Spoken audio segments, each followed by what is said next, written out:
Ciao a tutti, io sono Alessio Veneziano di Veneziano Therapy. Oggi sono con Alessandra Telesca, sarà un nuovo episodio di podcast. Alessandra è una psicologa ricercatrice, ha un dottorato in neuroscienze cliniche, si focalizza negli studi di ricerca del dolore cronico e in particolare nei suoi aspetti neuropsicologici. Lavora nell'Istituto Neurologico Carlo Besta di Milano ed è in formazione come terapeuta cognitivo-comportamentale. Grazie Alessandra per aver accettato il mio invito, Grazie a te Alessio per avermi invitata. è un piacere. Penso che questa sessione di podcast possa essere di grande beneficio a persone che soffrono di dolore cronico perché abbiamo un esperto qui con noi, in questo caso sei tu, sulla parte di psicologica in particolare, ma vedremo come il dolore cronico e gli aspetti psicologici sono ben collegati. E la prima domanda che vorrei farti è se ci sono dei tratti di personalità specifici che sono più comunemente associati alle condizioni di dolore cronico. Molte volte si parla di magari perfezionismo, people pleasing, però credo che capire la connessione del perché queste personalità creano dolore cronico, anche perché molte persone pensano che il dolore cronico sia dato da problematiche magari strutturali, di tensione, molte volte arriva dal nostro carattere. Vuoi darci il tuo punto di Sì, vista in base a quello che sai sulle certo. personalità? Allora, la letteratura sulla personalità dei pazienti con dolore cronico ha un'origine antichissima, nasce in un contesto psicodinamico, freudiano, in cui il dolore era l'espressione manifesta di un sottostante conflitto emotivo. Poi negli anni le teorie si sono evolute e si è cercato in qualche modo di specificare sempre un po' di più i tratti di personalità attraverso anche l'utilizzo di strumenti di misura, psicometrici, scale, questionari, che hanno cercato di oggettivizzare, il funzionamento personologico di questi pazienti. In verità, vi deluderò forse, non esiste una risposta a riguardo. Anzi, con l'avvento del modello biopsicosociale, che è quello in cui ormai da decenni concettualizziamo il dolore cronico, ci siamo sempre più allontanati dall'idea del profilo di personalità tipico del paziente con dolore cronico. In soldoni non esiste una personalità tipica del dolore cronico né un'etichetta da manuale diagnostico dei disturbi mentali, che è il DSM ed è tipicamente utilizzato per fare diagnosi nei disturbi mentali, che possa rappresentare il profilo di personalità del paziente con dolore cronico. Però possiamo parlare sicuramente di quelli che hai citato tu, che sono piuttosto dei fattori di rischio predisponenti, entro cui rientrano anche alcuni tratti di personalità come il people pleasing, il perfezionismo. E tra questi schemi di pensiero e di modalità del comportamento, quelli che sono tipicamente associati al dolore cronico sono anche, ad esempio, un essere tendenzialmente molto ansiosi, oltre che perfezionisti o tendenti a compiacere gli altri, o anche essere stati esposti ad eventi traumatici, soprattutto in età infantile e adolescenziale. Attenzione, questo non significa che chiunque abbia uno di questi aspetti, o queste caratteristiche automaticamente poi svilupperà un dolore cronico, né che tutti i pazienti con dolore cronico possano, pensare o agire secondo questi schemi di ansia, perfezionismo, compiacimento o traumi passati. Sono di nuovo dei fattori di rischio e spesso, ma non sempre, sono associati a condizioni che sono caratterizzate da dolore cronico.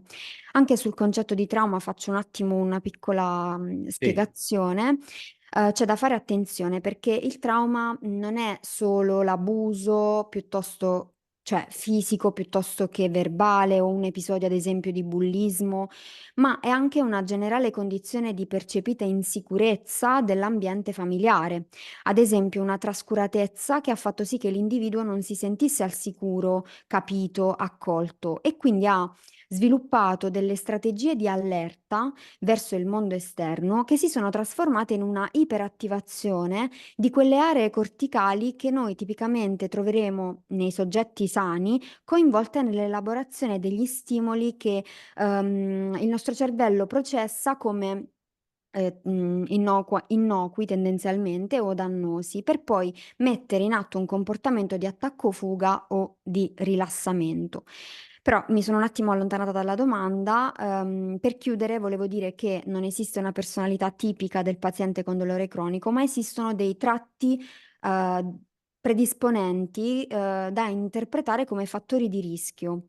E tra questi l'essere costantemente, a prescindere dal dolore, in allerta e tendere al perfezionismo, al compiacimento, aver avuto una storia di vita complessa, possono sicuramente concorrere a peggiorare il quadro sintomatologico del dolore cronico. Ok, cavolo, mi hai dato un sacco di informazioni in una domanda sola. E cerchiamo allora di andare dentro magari in quello che hai detto riguardo a fattori di rischio, nel senso Mm, non è la causa, è un fattore di rischio, quindi è difficile dire ok, sei ansioso, ehm, risolviamo l'ansia e non hai più dolore. No, non è così semplice magari, no? O forse esatto. ci sono anche degli altri fattori, cioè nel senso il fattore biologico del corpo esiste. Non è un qualcosa che ti inventi dentro la tua testa, ma appunto esistono delle connessioni biologiche a questi fattori psicologici e sociali. Magari se andiamo a capire come veramente si crea questo dolore, quindi la connessione tra biologia e fattori psicosociali, che è la seconda domanda in questo caso che ti vorrei fare. Okay.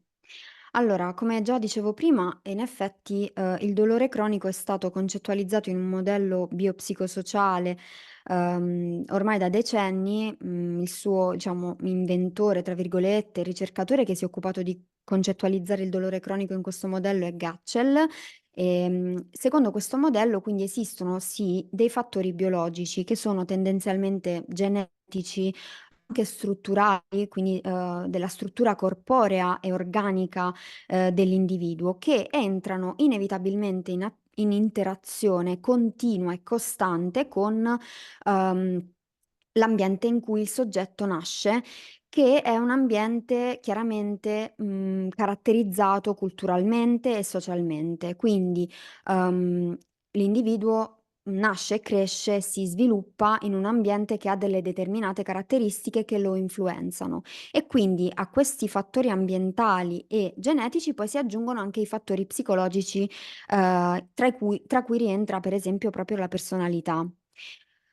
Questi 3 domini non sono indipendenti, ci sono delle aree di intersezione. Nel caso dell'interazione nel dolore cronico, diciamo, per spiegare un po' anche, sempre nell'ottica della personalità, questa complessità, uno dei modelli più famosi e anche, insomma, proprio nato in questa cornice è il modello di Cloninger del temperamento e carattere.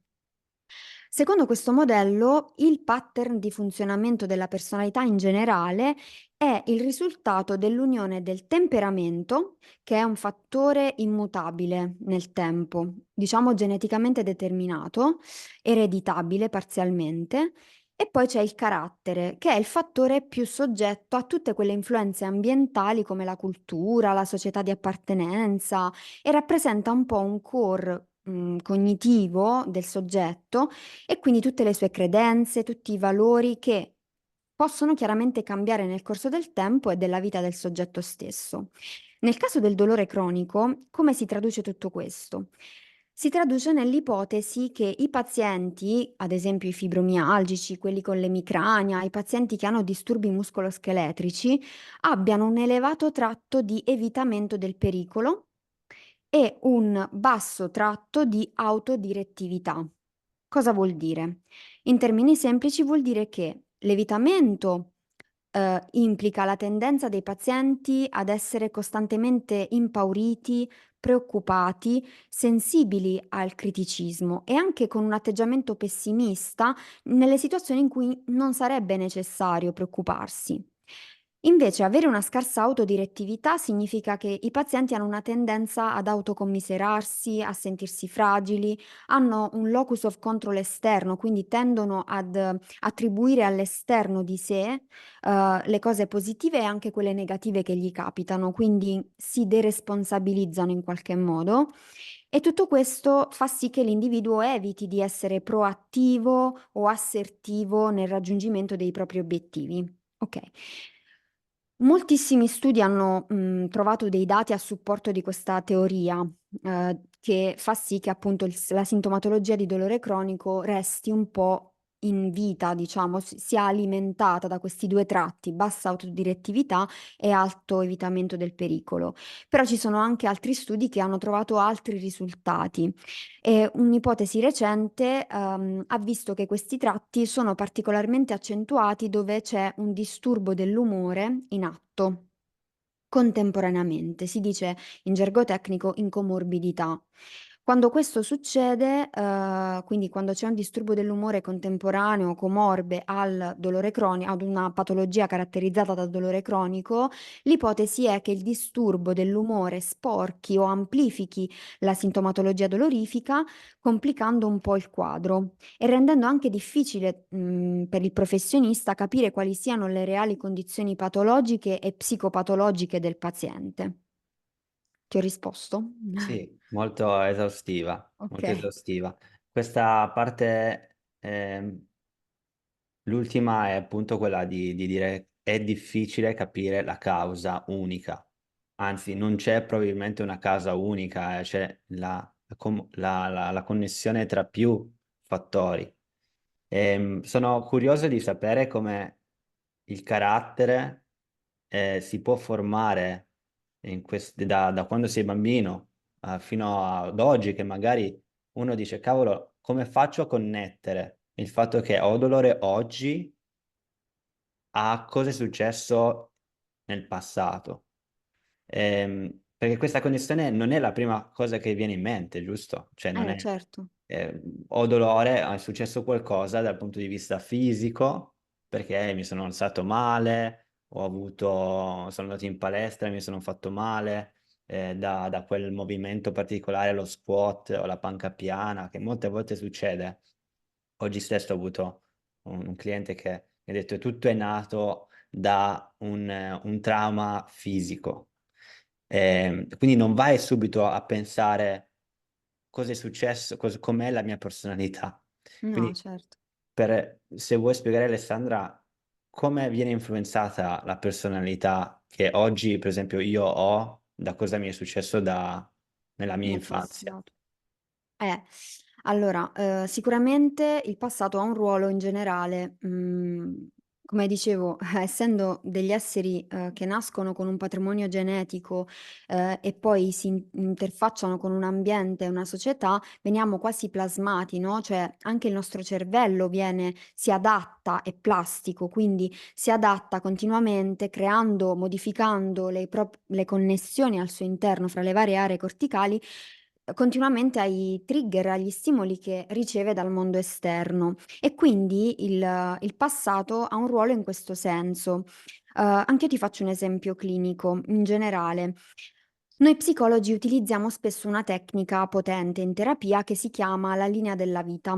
È una tecnica in realtà banale, si costruisce con questo paziente la linea della vita in cui il paziente mette in ordine cronologico gli eventi salienti, secondo lui, della propria esistenza, da che ha memoria, quindi da quando si ricorda.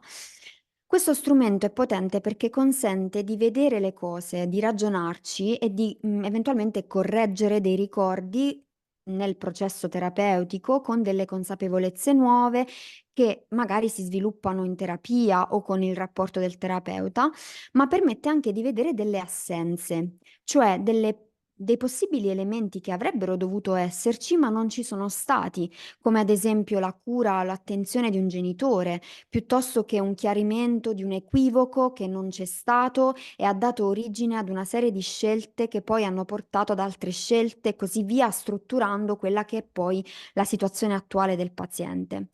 Quindi, visto che abbiamo detto che non esiste una personalità del dolore cronico, possiamo dire che il pattern di funzionamento si sviluppa lentamente nel corso della vita, in generale questo, e quindi anche nel dolore cronico il passato ha il ruolo di, in un certo modo, creare il background entro il quale poi si pone il sintomo, cioè ha un ruolo nel costruire il contesto in cui poi il paziente vive il sintomo, okay, un contesto che è psicosociale.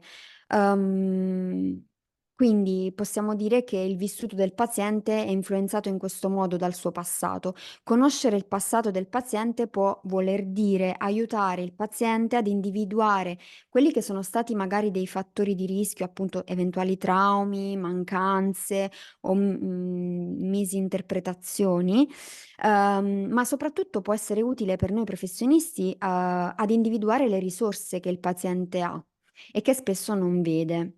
Noi psicologi, ma anche altri professionisti che lavorano con i pazienti, abbiamo un po' il compito di esaltare queste risorse, perché è da lì che poi può esserci una sorta di ripartenza, cioè mettiamo in discussione gli schemi che oggi, se non hanno proprio causato in maniera diretta, quantomeno hanno contribuito a mantenere in atto il sintomo e mettendoli in discussione tiriamo fuori le risorse di questi pazienti. Okay, e tornando un attimo, al concetto di, plasticità, questo concetto, questo tema del passato è ancora più evidente in quei pazienti che, hanno il cosiddetto dolore nociplastico. Cioè, il dolore, per cui, non c'è una causa strutturale che ne spieghi la sintomatologia riportata dal paziente. Cioè, il paziente può anche avere un danno, tendenzialmente non ce l'ha e parliamo di dolore primario, ma può anche avere un danno strutturale, ma i suoi sintomi o quello che lui lamenta non è in qualche modo giustificato dal danno che ha. In questi casi cosa è successo? È successo che che il cervello del paziente ha sviluppato quelle famose connessioni nel corso della sua esistenza, grazie al suo passato, in modo da, interpretare in maniera, errata, possiamo dire, uno stimolo che potenzialmente per chi non ha dolore cronico sarebbe innocuo. E quindi cosa si è visto ad esempio nella ricerca, con i dati di neuroscienze e i dati di neuroimmagine, che anche in condizioni di riposo, quindi quando il paziente e quindi il cervello non sono impegnati in un compito, ma sono a riposo, il cervello dei pazienti con un dolore cronico risulta attivato in quelle aree che tipicamente si attivano quando c'è una minaccia. Quindi è come se il cervello del paziente con dolore cronico nociplastico elabori come potenzialmente dannoso anche uno stimolo che non lo è. E quindi in gergo tecnico, noi diciamo che cioè chiamiamo questo fenomeno plasticità maladattiva. Un piccolo break prima di continuare con l'episodio. Volevo dirti che se sei qui davanti a guardare questo video probabilmente stai soffrendo da dolori persistenti da diverso tempo e non hai ancora trovato una soluzione. Ecco che ho creato un programma, un approccio terapeutico mirato a questi dolori persistenti che rispecchia le ultime neuroscienze del dolore. Questo è un percorso che si chiama Neurobalance, sta aiutando veramente tante persone, decine e decine di persone ogni giorno a ritornare alle attività quotidiane senza limitazioni. Se sei curioso di sapere come è fatto o avere modo di accedere gratuitamente per i primi 14 giorni, vai direttamente nel link in descrizione e trovi tutto qui sotto. Per adesso è tutto, ti faccio continuare con il video. E questo è importante da tenere presente sia per il paziente che per il professionista, perché è un po' un dato di fatto da cui partire per cercare di ragionare col paziente e magari anche scardinare un po' il loop negativo in cui di solito lui si sente intrappolato. Interessante. Il problema quindi all'inizio è capire in che dolore ci si trova, perché viene inizialmente mal diagnosticato probabilmente. Mm. Ora voglio farti poi anche una domanda sulla tua esperienza visto che sei italiana. Mhm. Eh, Viene mal diagnosticato il dolore, perché per quanto mi riguarda il dolore nociplastico, neuroplastico, quello comunque derivato da un sistema nervoso ipersensibile, come hai citato tu, non viene diagnosticato subito, ma viene diagnosticato dopo una serie infinita di diagnosi, probabilmente errate o che non ci dicono niente, come per esempio la fibromialgia, no? La fibromialgia si sa nella ricerca che è un classico dolore nociplastico, neuroplastico, ma quando una persona pensa alla fibromialgia e non sa nulla di questi dolori, pensa che è una cosa che si deve tenere tutta la vita, che è un qualcosa che non va bene nel suo corpo. Come hai notato tu, nella ricerca ad oggi, come siamo messi in Italia soprattutto, ecco, ehm, su questi dolori nociplastici? Cioè, è un qualcosa che è diffuso, anche, cioè che la ricerca diffonde anche alle cliniche private o pubbliche, o secondo te ancora siamo indietrissimo? Mh. È una bella domanda. Intanto, c'è da dire che il concetto di nociplastico è giovanissimo, perché è stato pubblicato il primo articolo che ne ha parlato nel 2019 e, la comunità scientifica non l'ha accolto, come spesso succede con le novità, all'unanimità acclamando questo concetto.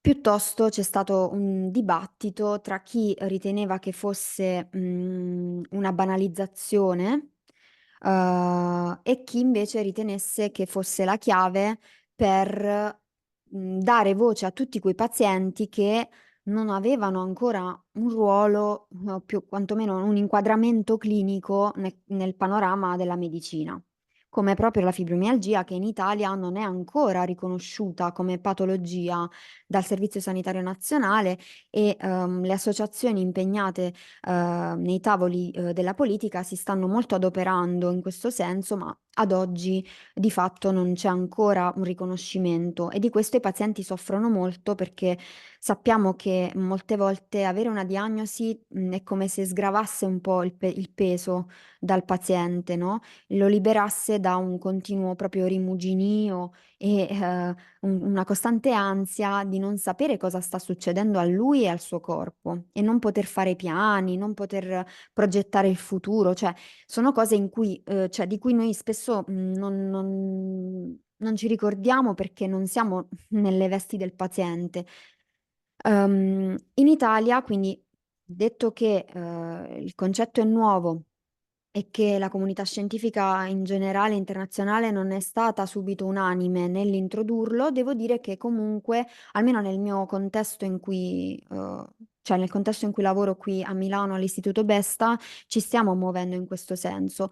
Chiaramente non è stato istantaneo, non tutti i neurologi hanno accolto questo concetto, ma di fatto gli studi che cercano di approfondire e tengono conto di questa etichetta, sforzandosi anche retroattivamente di inquadrare il paziente secondo queste nuove lenti, cioè le lenti della diagnosi di dolore nociplastico, si stanno ci sono insomma, ci stiamo muovendo in qualche modo. Chiaramente ci sono persone più impegnate in questo, che ci tengono di più e che comunque fanno uno sforzo nella pratica clinica, e uno sforzo che si vede anche nel tipo di esami diagnostici che vengono fatti, richiesti al paziente.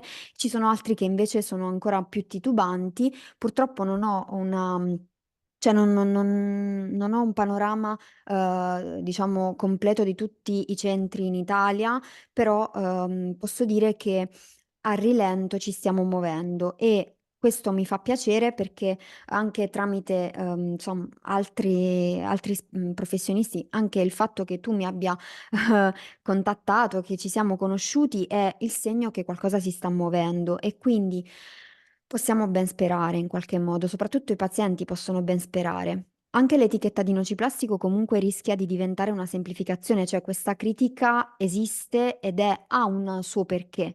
Però se ci si approccia sempre con l'occhio dello scienziato, tra virgolette, cioè con un occhio di ricerca, di curiosità e non nel tentativo di stereotipare le cose, probabilmente potremo andare avanti in questo senso e non cadere nello stigma.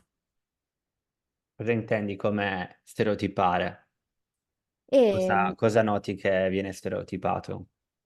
no, no, noto che, cioè temo che, come alcuni del panorama scientifico hanno rilevato, ehm, questa etichetta possa semplificare, come ha fatto fino ad oggi l'etichetta di fibromialgia, una situazione clinica poco chiara. Quindi arriva un Ah, ok. paziente negativo ai vari esami, ok, è dolore nociplastico.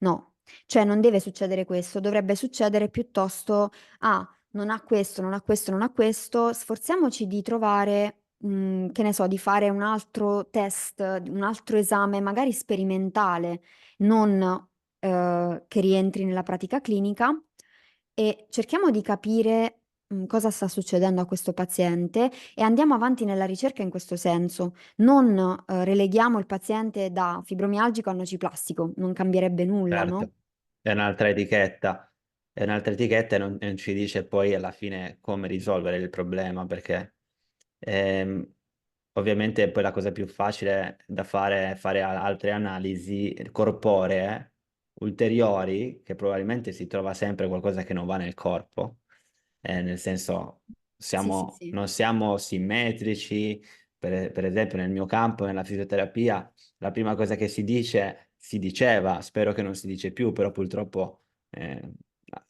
colleghi lo dicono ancora, della postura. La tua postura non va bene, non ti muovi bene, sei troppo seduto, ecco perché hai dolore, cioè si semplifica tutto veramente anche nella fisioterapia e nella fisiatria al corpo e nella parte probabilmente anche nella psicologia si potrebbe anche semplificare è il tuo carattere, ok? Ehm, Ricollegandomi quindi al carattere Mm. o alla personalità, la domanda è: dobbiamo cambiare personalità per star bene oppure diciamo già solo capire questi collegamenti del nostro passato sono già qualcosa? Mh. Allora, non è tanto la personalità che dobbiamo cambiare, quanto gli schemi cognitivi e i comportamenti che sono associati al dolore cronico. Perché questo avvenga, ovviamente è necessaria un'analisi di quelle che sono le abitudini del paziente, sicuramente, tutti i pensieri che lui associa a quei comportamenti e anche le emozioni che tutto questo gli suscita. Sicuramente troveremo 2 elementi: la paura e l'evitamento.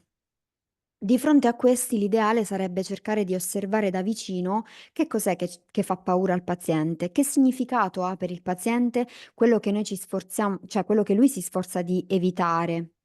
Ad esempio, se il paziente ha dolore alla schiena, un dolore non specifico, nociplastico, quindi non dovuto ad una causa come un'ernia, una malattia specifica della schiena o della spina dorsale, quello in inglese chiamato non specific low back pain, e per questo il paziente ha smesso di fare i suoi sport a cui era appassionato, che ne so, ha smesso di nuotare, di correre, di fare qualsiasi attività fisica, nonostante i medici gli abbiano già dato certezza che non c'è nessun danno al suo corpo, allora il paziente dovrà cominciare ad interrogarsi sulla paura che ha di fare quei movimenti. Dovrà iniziare a familiarizzare con la consapevolezza che non c'è di fatto un danno fisico alla sua schiena e quindi comincerà probabilmente a chiedersi: posso provare a fare una camminata, ad esempio ininterrotta di 5 minuti e capire che cosa mi fa paura nel fare questa camminata? Cioè cosa temo che accada? E poi, lavorando su quella paura, magari il paziente potrà scoprire che non c'è nessun pericolo e quindi smetterà di evitarla e potrà addirittura scoprire che fare una camminata lo fa stare meglio. Ovviamente questo è un esempio banale, ma in realtà succede a tantissimi pazienti. Succede che arrivano e raccontano di essersi privati di tutto, di avere paura di tutto, di avere paura anche di quelle attività che prima li rendevano felici, li rendevano soddisfatti, ma facendo questo atto di, evitamento non fanno che rinforzare quel circolo vizioso nel cervello che, praticamente ha generalizzato a qualsiasi stimolo l'idea che quello sia uno stimolo doloroso e quindi in questo modo, evitando, innesca quel pattern di funzionamento che citavamo prima dell'evitamento di qualsiasi potenziale pericolo. Invece spesso i medici, i professionisti dicono di fare movimento al paziente, di rinforzare il suo corpo, perché il loro corpo è sano e merita di rimanere tale, perché chiaramente se uno comincia a non muoversi, i problemi arrivano, ok? Certo. Il problema per il paziente quindi rimane quello di vincere quella paura. Vincere quella paura abituando il cervello, che è un cervello in iperallarme, a tranquillizzarsi perché quello stimolo, la camminata, non è uno stimolo pericoloso e non c'è niente da temere. Il paziente è al sicuro nel suo corpo. Ovviamente io sottolineo che questo discorso è valido per i pazienti in cui non è comprovato un danno strutturale che giustifichi il loro dolore. Lo ripeto perché questo è importante, perché altrimenti si rischia di finire anche qui nell'errore di dire al paziente che è tutto nella sua testa. Non è così, perché i pazienti sentono il dolore, vivono, lo esperiscono quello che dicono, cioè non sono lì a fingere, ok? Ma bisogna anche far capire loro che non è il problema, cioè il corpo non è il problema. Il corpo è cioè il problema è nella paura di fare dei movimenti che possano danneggiare il corpo. E quindi, però questo è un'arma a doppio taglio perché in realtà se noi diventiamo consapevoli di questo, abbiamo margine di miglioramento, perché il corpo, ci rendiamo conto che il corpo è sano e il cervello va allenato, quindi mettere, diciamo, in sfida il paziente su questo tema è rischioso perché rischiamo di perderlo, dicendogli che è tutto nella sua testa, ma se lo diciamo nel modo giusto, in realtà trasmettiamo il messaggio importantissimo che è che il cervello va allenato come un muscolo a produrre nuove connessioni che in qualche modo riducano quella iperattivazione e quell'iperallarme. Mhm. E qui entriamo poi quindi appunto nella terapia vera e propria. Abbiamo Esatto. spiegato quindi la parte teorica, praticamente ci hai detto insomma della terapia cognitivo-comportamentale, che so che tu sei eh, una praticante di questa terapia. eh, Se io in questo momento ho dolore fibromialgico, mal di schiena cronico da 1 anno, 2 anni, sento che comunque sono costantemente in iperattività, nel senso penso sempre al dolore e non c'è un momento in cui non penso al dolore nel giorno. Sono, ho paura di andare fuori perché per il dolore stesso, quindi la terapia cognitivo-comportamentale, che è molto importante in questo campo, come agirebbe o come funziona prima di sapere come agirebbe? Okay. Allora, la terapia cognitivo-comportamentale agirebbe nel modo, che stavo un po' anticipando prima, cominciando intanto a far vedere al paziente cosa gli sta succedendo e questo di solito si fa con tecniche di psicoeducazione, cioè, appunto educando il paziente, da un punto di vista psicologico a quello che gli sta succedendo. La psicoeducazione quindi è il momento in cui noi condividiamo con il paziente anche i dati scientifici, cioè anche riportare il paper in cui è stato trovato questa efficacia di questa tecnica, piuttosto che in cui è stato visto che alla risonanza, ci sono queste aree in iperattivazione che invece nei controlli sani non ci sono. Okay, tutto questo è psicoeducazione ed è fondamentale perché rende consapevole il paziente. Mostra nero su bianco che quello in cui lui crede sono tendenzialmente credenze disfunzionali e spesso il sintomo nasconde credenze disfunzionali che danno origine a comportamenti disfunzionali e quindi tendenzialmente ad emozioni negative. È importante quindi partire da questo. Nel caso del dolore cronico può sembrare complesso, come dicevo prima, perché il paziente sente nel corpo il dolore, quindi è dura convincerlo che quello che lui sente nel corpo, che sia un bruciore, una puntura di spilli, un formicolio, fitte, sono delle illusioni perché il corpo è sano, ma c'è un errore di processamento nel cervello che appunto vive in questo iperallarme dovuto a una serie di condizioni che noi non conosciamo, di vita del paziente che hanno portato il cervello a svilupparsi in questo modo in iperallarme. Eppure dobbiamo insistere, dimostrando al paziente, appunto con i dati di letteratura, che è tutta una questione di allenamento e di esposizione alle situazioni che il paziente tendenzialmente teme, affinché esponendosi il paziente faccia una esperienza correttiva che converta quella paura in fiducia oppure quel pensiero disfunzionale in un pensiero più costruttivo, quantomeno messo in discussione dal fatto che io ho fatto una camminata di 5 minuti e non mi è venuto male come credevo e come ho creduto per tanto tempo, tanto che ho smesso di muovermi del tutto, anche se camminare era il mio hobby preferito.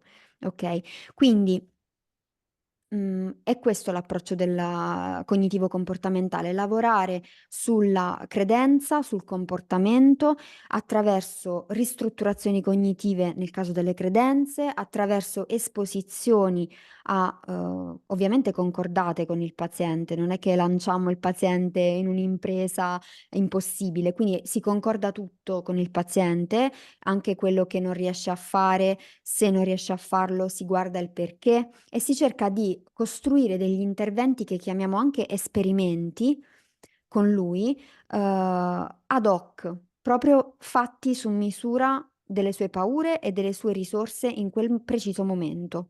E così facendo, piano piano, in un percorso che è un po' un mattoncino alla volta, raggiungiamo, l'obiettivo. Poi ci sono tantissime altre tecniche specifiche che se vuoi Sì, posso citare. certo. Ad esempio, delle tecniche che aiutano tantissimo sono le tecniche di meditazione, di mindfulness. È ovviamente una tecnica molto in voga, quindi c'è da dire che è anche un momento storico in cui la terza ondata delle psicoterapie va molto in tutti i tipi di, in realtà quasi tutti, moltissimi tipi di terapie, quindi non solo per il dolore cronico, ma anche nel dolore cronico questa tecnica funziona tantissimo e quindi è per questo probabilmente che è in voga. E associando quindi la mindfulness, mindfulness cosa vuol dire? Vuol dire consapevolezza. Ed è una tecnica per cui si accompagna il paziente utilizzando la tecnica del respiro in un viaggio in cui si dirotta la sua attenzione su stimoli specifici, ad esempio sensazioni corporee, piuttosto che immaginazione di cose che il paziente sappiamo ama, scenari che lui magari sente come più calmanti e attraverso questa respirazione e questa meditazione guidata noi offriamo al paziente la possibilità di fare un'esperienza in seduta con noi, quindi in un ambiente protetto, di qualcosa di nuovo che rende magari anche il paziente più confident, cioè più sicuro del suo corpo. Ad esempio, una delle tecniche è il body scan, cioè la scansione corporea, che altro non è che porgere l'attenzione, uno sguardo con gli occhi della mente, se lo diciamo proprio nella terminologia della mindfulness, portiamo la nostra attenzione al nostro corpo e nel farlo ci accorgiamo con una nuova consapevolezza, quindi cercando di non giudicare il nostro corpo e le nostre sensazioni, ma ponendoci come un osservatore curioso che per la prima volta si vede e vede il proprio corpo, accompagniamo il paziente in questa nuova esperienza. Nei pazienti funziona. Chiaramente, non in tutti, alcuni si possono innervosire, quindi in quel caso se non sono pronti si muovono, si agitano, si interrompe e si prova a guardare perché. cosa sta succedendo? Perché ti stai agitando? C'è qualcosa che stai pensando in merito? E quindi spesso succede che questi pazienti hanno dei pensieri tipo, ecco, mi fa male, lo sapevo, il mio corpo non sta bene, o insomma, vengono fuori un po' tutto quello che ci siamo detti prima, tutti quegli schemi disfunzionali. Allora lì lavoriamo. Po' come addestrare un cavallo selvaggio, no? Eh, All'inizio. E io sì, penso sempre a quello quando faccio meditazione, cioè la mente vaga, più la vuoi addestrare, più vaga.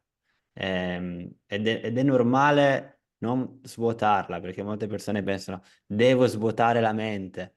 Non è questa la meditazione. È esatto. un po' come lo yoga è la posizione XY, no, lo yoga è respiro, consapevolezza. La stessa cosa è mindfulness, meditazione e consapevolezza. Se tu hai la mente piena, devi essere consapevole che la mente è piena. Sei già in meditazione in quel momento lì.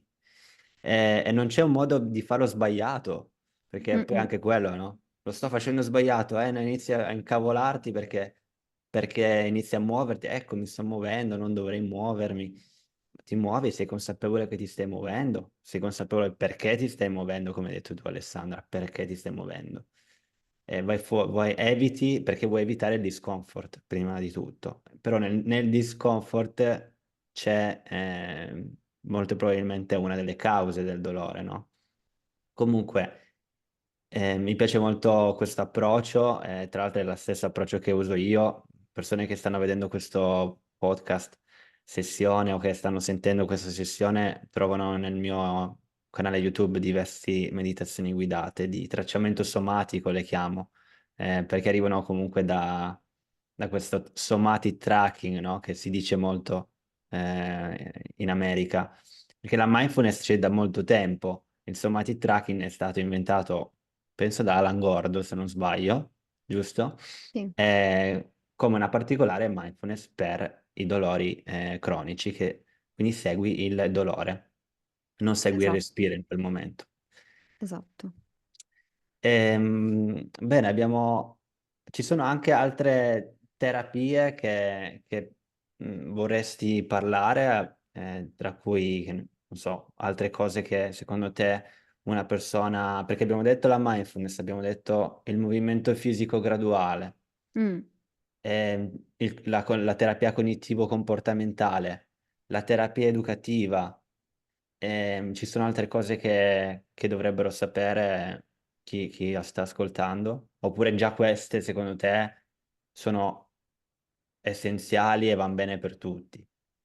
Vorrei spendere un'altra parola solo su un'altra cosa che si allaccia molto alla mindfulness perché ne è una sua derivazione e Mhm. che noi all'Istituto Besta utilizziamo tantissimo grazie alla dottoressa Grazzi che è molto famosa nel panorama nazionale e internazionale, per questo la cito, che è l'accettazione del dolore.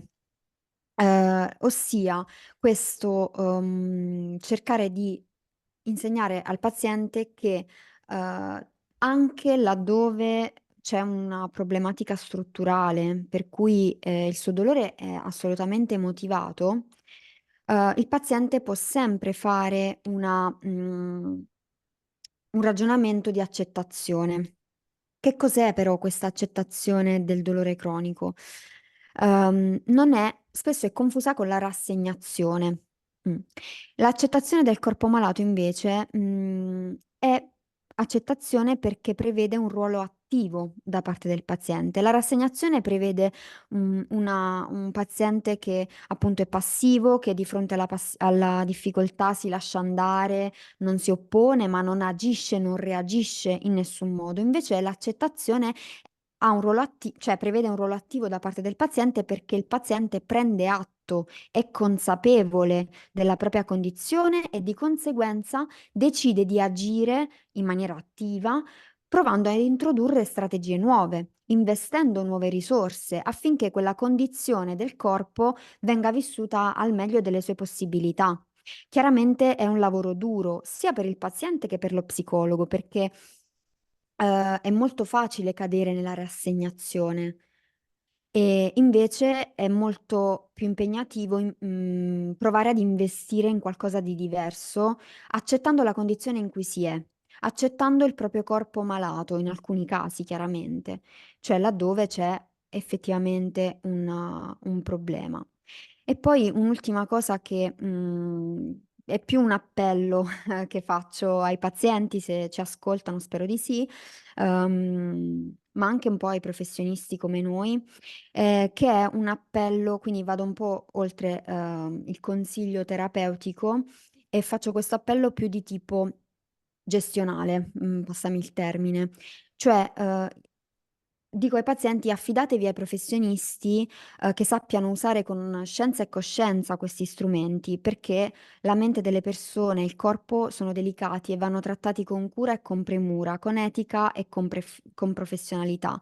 Le tecniche fai da te possono essere utili, ma sempre dietro consiglio di un esperto al quale rivolgersi quando poi le cose non vanno come ci aspettiamo. L'obiettivo della terapia cognitivo-comportamentale, ma come penso anche un percorso di fisioterapia o di osteopatia o qualsiasi altra cosa, non è quello di tenere agganciato il paziente in maniera perenne a noi professionisti, ma è quello di fornire al paziente degli strumenti in più che poi lui da solo utilizzerà senza il nostro bisogno, cioè senza che noi siamo lì a sostenerlo. Quindi ehm, insomma, cercare di insegnare questi strumenti che poi utilizzerà quando sarà da solo. Quindi il nostro obiettivo è aiutarlo e renderlo indipendente. E poi l'ultimissima cosa è anche quella, sempre per i pazienti, di non, come dire, risparmiarsi nel momento in cui vanno da un professionista con le informazioni in anamnesi. Spesso i pazienti non ci pensano, magari omettono delle informazioni perché pensano che non siano, come dire, collegate, no? Non so, non mi verrebbe mai da un neurologo di parlare dei miei disturbi gastrointestinali. E invece vorrei dire ai pazienti, ditelo, perché il dolore cronico soprattutto è una condizione così complessa da richiedere, cioè da essere multideterminata e quindi necessita un approccio multidisciplinare e interdisciplinare.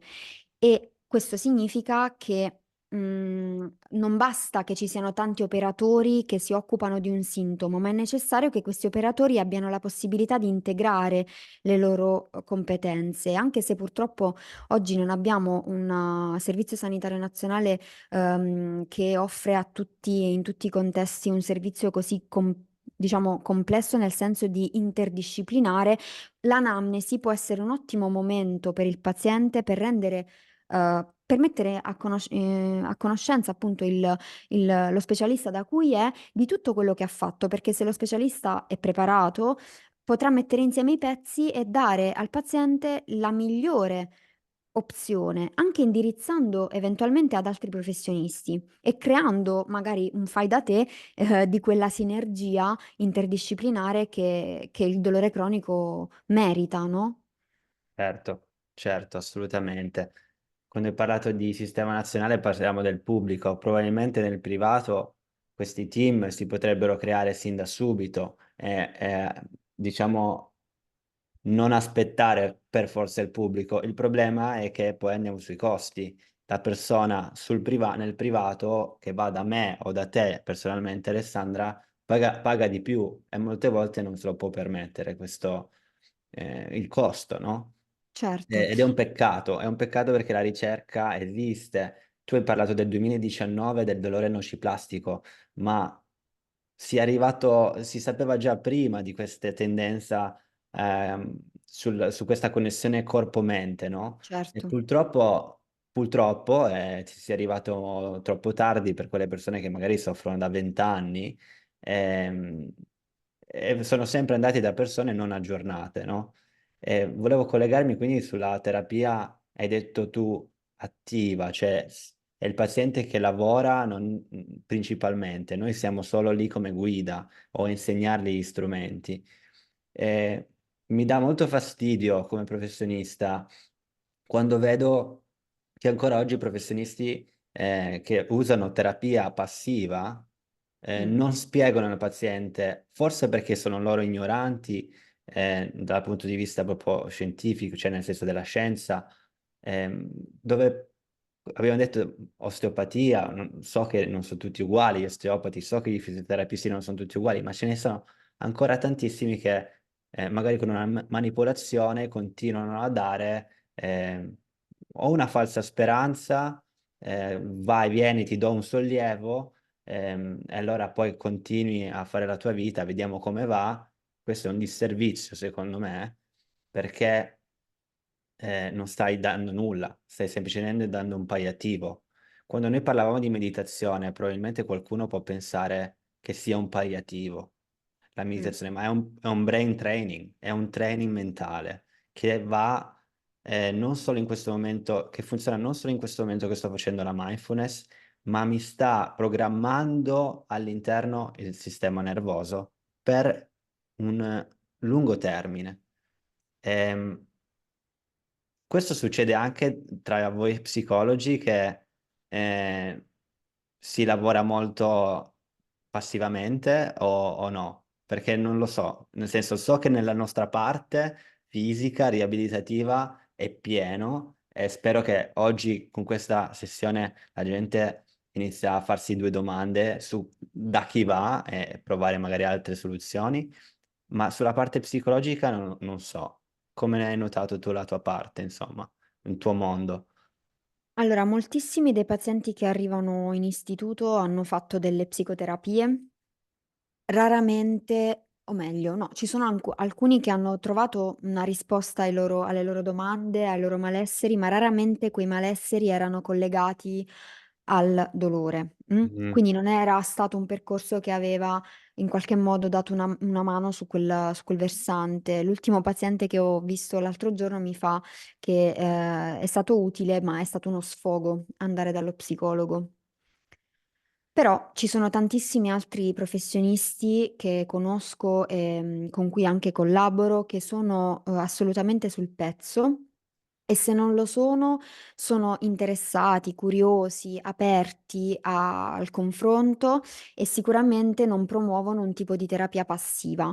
La terapia cognitivo-comportamentale cioè, di per sé proprio non è passiva, nel senso che è un approccio collaborativo empirico. Cioè è empirico perché il paziente fa esperienze nuove e in qualche modo riabilitative, tra virgolette, e collaborativo perché il terapeuta non è un contenitore dei malesseri del paziente, o meglio non è solo questo, ma è una guida con cui il paziente fa nuove esperienze e cerca di mettere mano lui per primo ai problemi che ha. Quindi non ho conosciuto per fortuna tanti colleghi che abbiano deluso in qualche modo la mia aspettativa, però ho conosciuto tanti pazienti che mi hanno detto che in effetti il loro percorso non è stato utile. Purtroppo di dolore cronico si parla o troppo poco o troppo in modo sbagliato. C'è ancora tanto caos. Di fondo il non avere una causa e il fatto che non ci sia una sola, un solo fattore rende chiaramente il quadro super complicato. Io non credo che gli approcci che non sono cognitivo-comportamentali siano necessariamente sbagliati, credo solo che lavorino su altro e che spesso questo altro non è quello di cui il paziente ha bisogno in quel momento e allora in quel caso il terapeuta, il professionista potrebbe provare a essere onesto nel dirlo al paziente e indirizzarlo ad un'altra terapia, perché poi quando in qualche modo si gestisce meglio il sintomo, il paziente ha anche più risorse per lavorare sul funzionamento più generale e quindi tornare magari su quegli approcci che sono un po' meno, come dire, basati sull'agire nel qui ed ora. ok, Mm. ok, grazie per la risposta esaustiva. Ehm, quindi che consigli daresti adesso alle persone che Mm. sono qui davanti, hanno sentito tutto questa sessione di podcast, hanno dolori persistenti, varie zone del corpo, cosa consiglieresti loro di fare da oggi? Domanda difficile. Io consiglierei, oltre a tutto quello che ho già detto, quindi le tecniche di cui abbiamo parlato, e, come dire, i consigli sulle anamnesi e sui professionisti, consiglierei di provare ad abbandonare il loro schema di pensiero catastrofista, se ce l'hanno. È un consiglio difficile perché è il nocciolo più duro. Tendenzialmente riacquistare speranza, fidarsi dei medici e dei professionisti può essere difficile, soprattutto quando si arriva dopo insomma, ad un professionista dopo averne provati altri 9, 10, dopo 20 anni che si prova dolore, però è l'unico modo per, provare a darsi un'altra possibilità di uscita. Se partiamo già con, "Sì, vengo da lei, ma so già che tanto non guarirò", ecco, davanti a questa frase il terapeuta o il professionista deve accendere un po' una lampadina, capendo che è da lì che deve iniziare. Deve iniziare a lavorare su questa sfiducia del paziente, perché se il paziente non si mette nell'ottica di un miglioramento è difficile che lo raggiungerà. E quindi, come dire, è un po' una le famose lenti nere, no, con cui il paziente arriva e con cui guarda il mondo, e noi dobbiamo cercare di pulire queste lenti, perché senza questo passaggio difficilmente il paziente si affiderà a noi e difficilmente faremo un percorso utile per il paziente. Bene, Quindi concordo. è un po' Concordo, questo. grazie per questo intervento. Vuoi aggiungere qualcos'altro che magari non ti ho chiesto e pensi sia utile o importante dire, che magari non hai detto prima, prima di Mhmm chiudere? No, se fosse una sessione live mi piacerebbe sapere se ci sono delle domande, come di solito si fa, però Certo, magari ci saranno sotto il video e dei commenti. sarò felice di rispondere. C'è un modo Uhm, per che magari le persone che stanno guardando questo video possano contattarti direttamente, se possono, come certo, potrebbero farlo?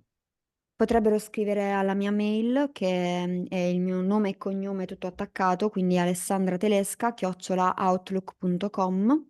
Ok? Tu ti trovi comunque nella zona di Milano, Sì, sì, dici se in quella sono zona magari è facile arrivare a un, un incontro, magari in qualche sì, modo. anche magari da professionisti che lavorano, ci ascoltano e vogliono entrare in contatto, assolutamente non vedo l'ora Bene. di condividere.